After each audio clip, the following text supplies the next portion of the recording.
News 18 India।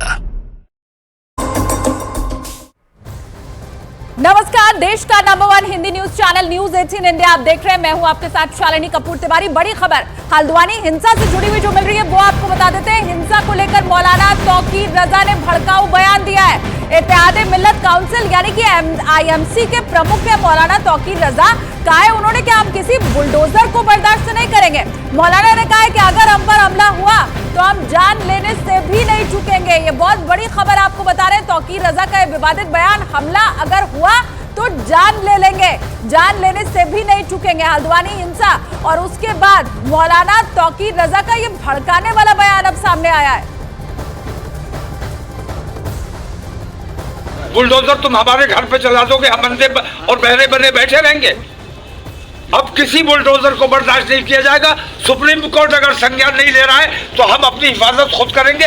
हमें कानूनी अधिकार है, अगर हमारे ऊपर कोई हमलावर होता है तो हम उसको जान से मार दें, यह हमें कानूनी अधिकार है।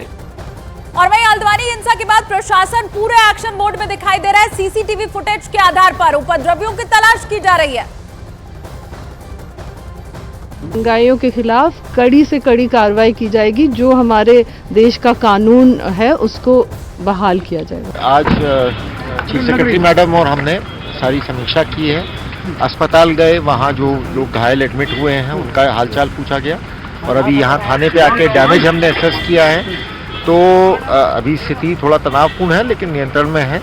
और हमने DMSP के साथ और ADG लॉ एंड ऑर्डर हम सब लोगों ने मीटिंग कर ली है और मुझे विश्वास है जल्दी ही शांति व्यवस्था को बहाल करने के लिए और इस उपद्रव के पीछे जो भी शरारती तत्व थे, एंटी सोशल एलिमेंट्स थे, उनके खिलाफ सख्त से सख्त।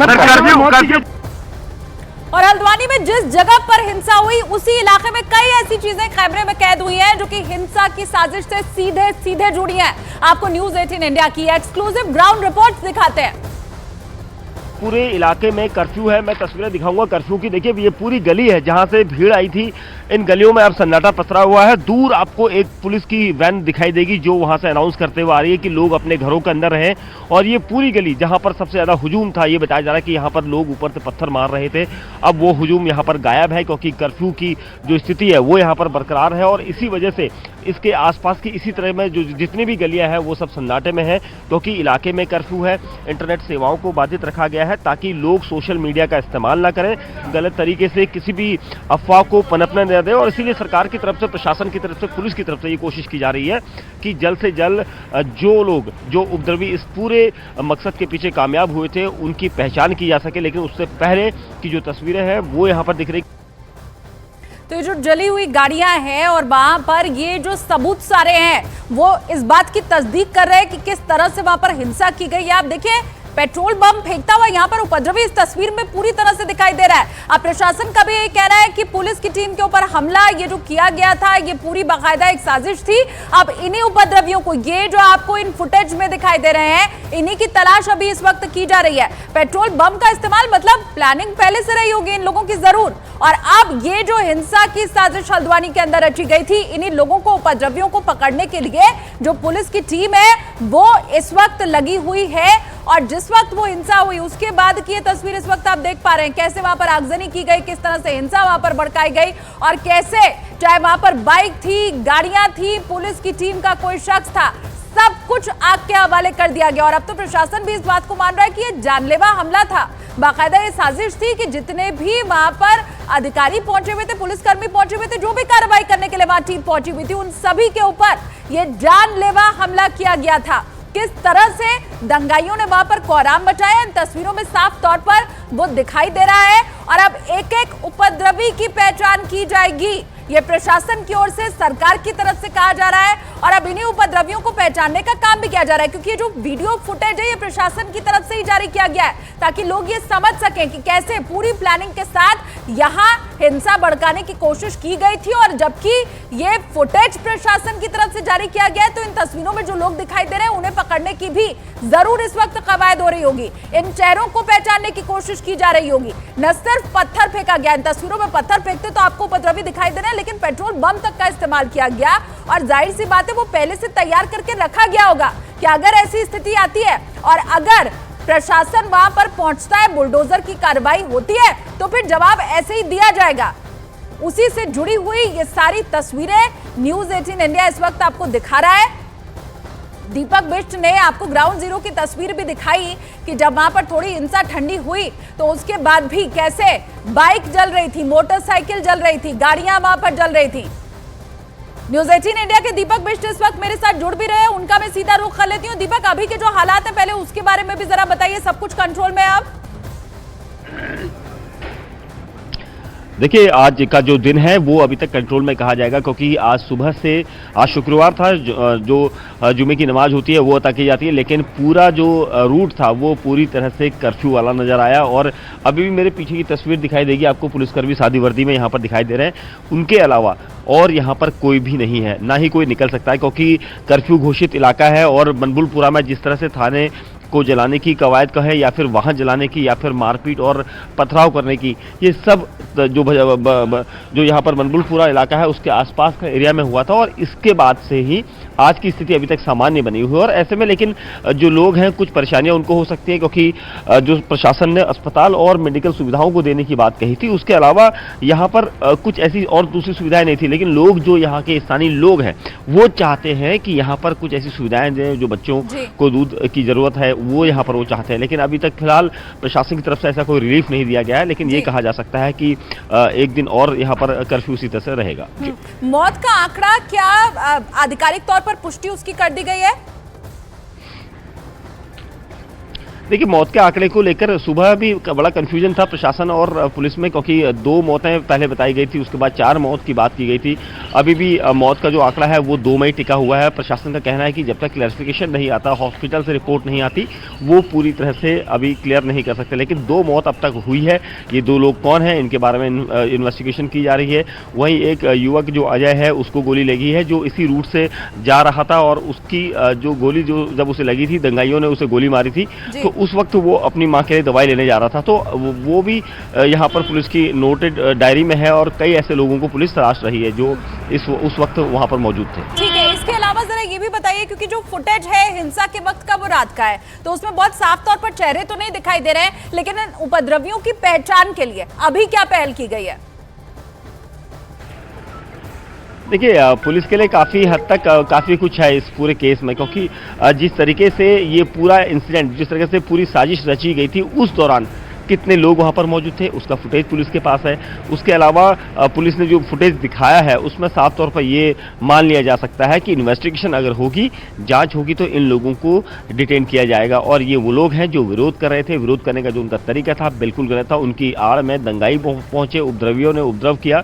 तो पुलिस को अब इन फुटेज के आधार पर जांच आगे बढ़ानी है। उनका कहना है कि किसी को भी बख्शा नहीं जाएगा, क्योंकि जो लोग इसमें शामिल थे, क्योंकि जानबूझकर साजिशन इस पूरी घटना को प्लान किया गया था। और इसके अलावा इसमें कई ऐसे लोग शामिल हो सकते हैं जिन्होंने इसे यहाँ पर फंड किया हो, या फिर कुछ इस तरह की चीजें जो सामने आएंगी, वो सब इन्वेस्टिगेशन का पार्ट होगा। तो लेकिन इन्वेस्टिगेशन शुरू हो चुकी है, उन्हें भी जरूर तलाशा जाएगा। प्रशासन और सरकार की तरफ से कह दिया गया है। दीपक, आगे आपके पास लौटेंगे, लेकिन बड़ी खबर इसी बीच जो मिल रही है वो दर्शकों को पहले बता दें। हल्द्वानी हिंसा से जुड़ी हुई ये भी बड़ी खबर, उपद्रवियों पर एनएसए लगाने की तैयारी में अब उत्तराखंड सरकार है। ये बहुत बड़ी खबर। उत्तराखंड के डीजीपी अभिनव कुमार का बयान सामने आया है। उन्होंने कहा है कि एनएसए लगाया जाएगा उपद्रवियों के ऊपर। तो कितने सख्त एक्शन की तैयारी की जा रही है प्रशासन की तरफ से, वो इससे समझा जा सकता है। अब एनएसए के तहत इन उपद्रवियों के ऊपर कार्रवाई की जाएगी। ये बहुत बड़ी खबर हल्द्वानी हिंसा मामले से जुड़ी हुई इस वक्त की हम आपको बता रहे हैं, जब उपद्रवियों के ऊपर एनएसए लगाने की तैयारी की जा रही है। आगे की कार्रवाई एनएसए के तहत की जाएगी। उस एरिया को शांतिपूर्वक ढंग से कंट्रोल में करना, तो जो अभी कर्फ्यू कल लगाया गया था उससे मैं समझता हूँ काफ़ी हद तक स्थिति नियंत्रण में आ गई है। अब इसके बाद जो हमें पुलिस की कार्रवाई करनी है वो कार्रवाई की जाएगी।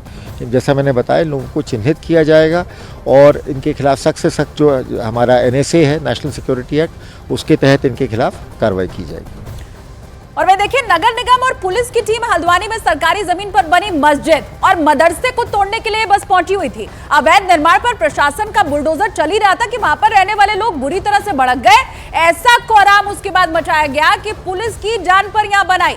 बात तीखी बहसबाजी से शुरू हुई थी। पहले तो पुरुषों से लेकर के महिलाएं सभी पुलिस से उलझ पड़ी, लेकिन फिर मामला इतना बढ़ गया कि लोगों के सिर पर खून सवार हो गया। उन्होंने पुलिस की टीम के ऊपर ही अंधाधुंध पत्थर बरसाने तक शुरू कर दिए। उस समय की तस्वीर भी हम आपको दिखा रहे हैं। हल्द्वानी की गलियां पत्थरों और ईंटों से पट गईं। अपनी जान बचाने के लिए पुलिस कर्मियों ने भी पत्थर उठा लिया और बाद में मजबूरी में लाठियां भी बांधनी पड़ी पुलिस कर्मियों को। और ये सबसे आखिरी रास्ता होता है पुलिस के पास।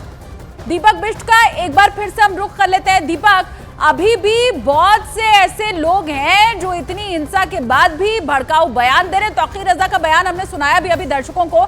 जरा ये बताइए कि वहां पर जो मौलाना है, वहां पर जो लोग हैं, वो शांति की अपील क्या कर रहे हैं? देखिए, अभी तक जो हम गए थे, जो यहाँ पर जामा मस्जिद है, वहाँ पर हम इमाम से मिलने की कोशिश कर रहे थे, लेकिन कोई भी वहाँ पर मिलने के लिए सामने नहीं आया और ना ही कोई मस्जिद से कोई ऐसा अनाउंस हुआ है और ना ही कोई मौलाना इस वक्त इस पूरे मसले पर बोलना चाहते हैं, क्योंकि हल्द्वानी में जो भी लोग हैं वो इस पूरे मसले पर बातचीत करने से कतरा रहे हैं। शायद जो कुछ कल हुआ है उसके बाद कई ऐसे लोगों के नाम सामने आ सकते हैं जो इस पूरे साजिश के पीछे हो सकते हैं। तो कुल मिला के अभी फिलहाल कोई भी ऐसा पक्ष सामने नहीं आया जो इसे गलत ठहराए या फिर वो अपने को यहाँ पर पीड़ित बताए। तो कुल मिला के ये कहना होगा कि अभी जब जांच शुरू होगी तो पुलिस ने उन सभी से पूछताछ करनी है जो इस के दायरे में आएंगे, और इसके अलावा साथ ही वो लोग जो यहाँ पर लोगों को सपोर्ट करते नजर आ रहे थे, उपद्रवियों को, उनको भी यहाँ पर घेराबंदी करके पकड़ने की तलाश में इस वक्त पुलिस जुट गई है। जी, जो लोग भड़काने की कोशिश कर रहे थे उपद्रवियों की, उनकी तलाश भी की जा रही है। आप बने रहिए दीपक, मेरे साथ लौटूंगी और आगे आपसे जानकारी हम लेते रहेंगे। लेकिन देखिए, हल्द्वानी हिंसा की पूरी साजिश का पर्दाफाश अब किया जा चुका है। मौके पर मौजूद चश्मदीदों ने बताया है, हिंसा के चश्मदीदों ने हिंसा की पूरी कहानी कैमरे के सामने आकर बयां की है। दिखाते हैं आपको ये सुपर एक्सक्लूसिव गवाही। जिस तरीके से नगर निगम के कर्मचारियों और प्रशासनिक अमला उस अवैध निर्माण को ध्वस्त करने पहुंचा था, तो उस दौरान कई लोगों के ऊपर हमला हुआ। ये सभी यहाँ पर मजदूर आपको जो दिखाई दे रहे हैं, कर्मचारी हैं नगर निगम के, ये सभी लोग पहुंचे थे उस अवैध निर्माण को हटाने के लिए। और उनकी तस्वीर अब देखिए, ये इनके किसी का सिर फूटा है, पत्थर मारे गए हैं, किसी के पैर हाथ पैरों में चोट है। ये देखिए, इस तरह से ये लोग यहाँ पर घायल हैं। इनके जो हेलमेट है उन पर भी यहाँ पर खून के निशान दिख सकते हैं आपको। ये चोट जो लगी है, इनसे पूछते हैं कैसे ये सब कुछ हुआ जा रहा है। कितने बजे गए थे आप लोग? सर 3 साढ़े 3 बजे करीब हम गए थे वहाँ पे, तभी से ही उन्होंने हम पर पथराव स्टार्ट कर दिया था वहीं से ही। हाँ। और पूरे कार्रवाई में हम लोग वहाँ अपनी कार्रवाई करने के लिए गए थे, अवैध निर्माण का ध्वस्त करने के लिए गए थे, तभी से उन्होंने पथराव कर दिया। हमें अंदर तक का जाने नहीं दे रहे थे और हमारी गाड़ियों में भी आग लगा दी है सर, वहाँ निगम की गाड़ियाँ जला दी है पूरी। कितने लोग गए थे यहाँ से जब लोग आप लोग? 150 लोग थे कर्मचारी, हम जितने भी थे। उसमें से कुछ लोग सर बहुत ही बुरी तरीके से जख्मी हैं, उनका तो अभी कुछ पता नहीं है कहाँ सर, हॉस्पिटल में भी एडमिट है अभी वो। जो आपके पत्थर लगा कितने बजे लगा था और कहाँ पर लगा था? जी सर, वहीं अंदर गली में उन लोगों ने घेर रखा था हमें। काफ़ी पुलिस वाले थे और हम लोग थे, और ऊपर से गली में घेर के पूरे सब लोग ऊपर से पत्थर फेंक रहे थे सर। कोई बोतल, कांच की बोतलें मार रहे थे, कोई पत्थर मार रहे थे सर। अच्छा, बड़ी मुश्किल से बच के आए थे सर। जब ये भीड़ बेकाबू हो रही थी तो क्या ये लोग विरोध कर रहे थे? क्योंकि वो तो कोर्ट का ऑर्डर था। वो तो अपने अल्लाह का नाम ले रहे थे। हाँ। इन्हें मारो मारो मारो करके खत्म करो, इन्हें भगाओ इन्हें भगाओ। हाँ। साहब, हम तो अपनी ड्यूटी कर रहे थे, हमें क्या पता था हमारे साथ ऐसा हो जाएगा करके। ऊपर से जब पत्थर आना, कितनी भीड़ रही होगी? लगभग 300-400 के लगभग मिनिमम इतना था एक गली में। अच्छा। हाँ, अन्य जो उन्होंने लोग बुलाए थे कम से कम 10,000 के आसपास थे उनके लोग। सब तरफ से घेर रखा था, छतों में से बच्चे बूढ़े सब पत्थर बोतल की बोतल भर भर के फेंक के मार रहे हैं हम लोग। जैसे तैसे हम लोग अपने आप को बचा करके वहाँ से निकले हैं सर। ये टीम कितने बजे पहुंची थी? ये लोग हम लोग करीब 3:30 पौने 4 बजे लमसम पहुँच गए थे। और विरोध कब शुरू हो गया था?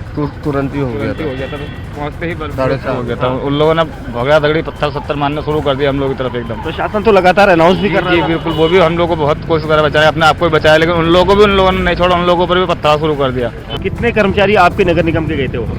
150 150 करीब लमसम।